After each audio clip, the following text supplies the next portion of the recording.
Koutiakourumba nekk benn dëkk boo xam ni digganteem ak Tambacounda toll na ci fukk ak juróom-ñaari kilomètre. Koutiakourumba bokk ci commune bu Sinthiou Malem fare fii ci ginnaaw buutu ci yoon bi jëm Bakel. ñoom nag nee na jot na ñu daal di leen defaral courant ci noonu nag ñu yuuxu wal ngir ñu indil leen ci ay saafara. village bi dem na ba am case de santé ci propre moyen.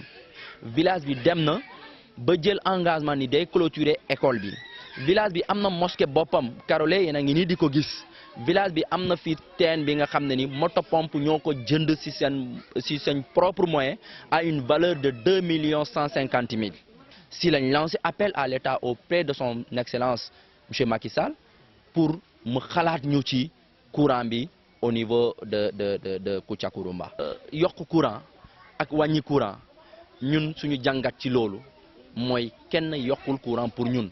permettre ñi nga xam ne amaguñu courant ñoom tamit ñu am courant comme ñun ñëpp parce que ñun suñu analyse mooy lan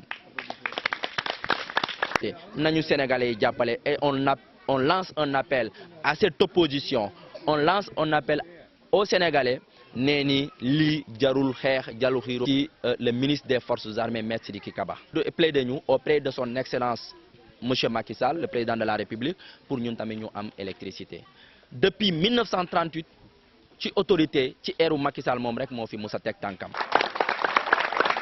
kii di Djibi Sakho doon wax ci turu chef de village bi Issa Sakho nee na jot na itam ñi nga xam ne ñoo toogal nguur daal di leen tabaxal benn yoon boo xam ne buñ ko defaree dana tax li nga xam ne moom la ñuy bay di koy góob fi nga xam ne moo fare ci Koutiakourumba ak yeneen yëngu-yëngu yu jëm ci wàllu càmm fekk li nga xam ne demle bi ak dikk bi dafay gën a yomb.